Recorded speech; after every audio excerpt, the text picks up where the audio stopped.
Kia ora, Warwick Hesketh, Land Management Advisor, Hawke's Bay Regional Council.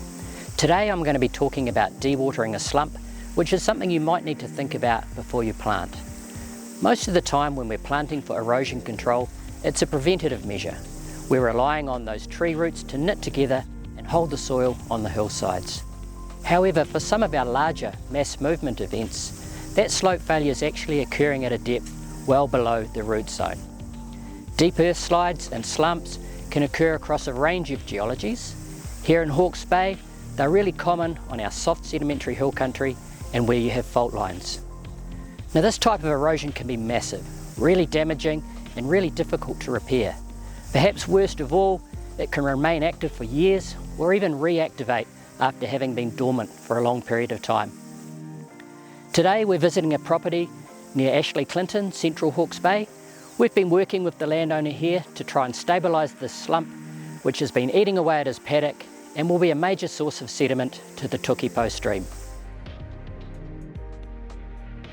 A slump is characterised by this classic backward rotation that occurs during the slope failure. It forces some of that soil mass upwards, creating a depression at the base of the scarp.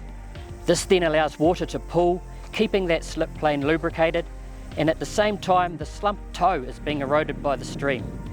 As a result, you can get this self-perpetuating movement of soil down the slope. In this situation, we need to address that water build-up before we can stabilise the toe and the surrounding area with planting, hopefully preventing it from getting any bigger.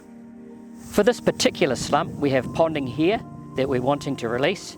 There's also a boggy area here, possibly a spring, where we're wanting to steer that water away from the slump surface. Here we are releasing that main pond. Now there's going to be a lot of sediment coming out, which we want to avoid from going straight into a waterway. So we're running it out over a decent length of pasture. This helps to slow that water down and allow the sediment to drop out before it reaches the stream. You'll note that it's also being released in stages rather than in one go. This is so as not to overwhelm that filtration benefit. Now we're creating a channel to shed the water away from the surface of the slump. It's really important here that we're not just cutting a steep drain that's going to gully out and create more erosion. The channel's been formed on a shallow gradient and steering water off to the side of the slump. Following the earthworks, we planted around 80 of these willow poles and a smaller number of poplar, the idea being to stabilise the toe and the area surrounding the slump.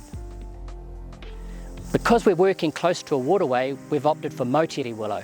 Motiri is our male clone, so we're not going to have that issue with reseeding downstream.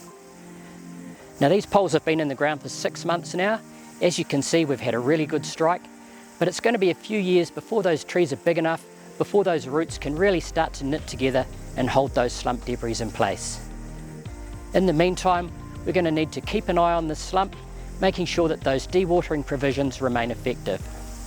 If you have a slump or some other form of erosion on your farm, give one of our team a call. Hopefully we can come out and help you come up with a plan.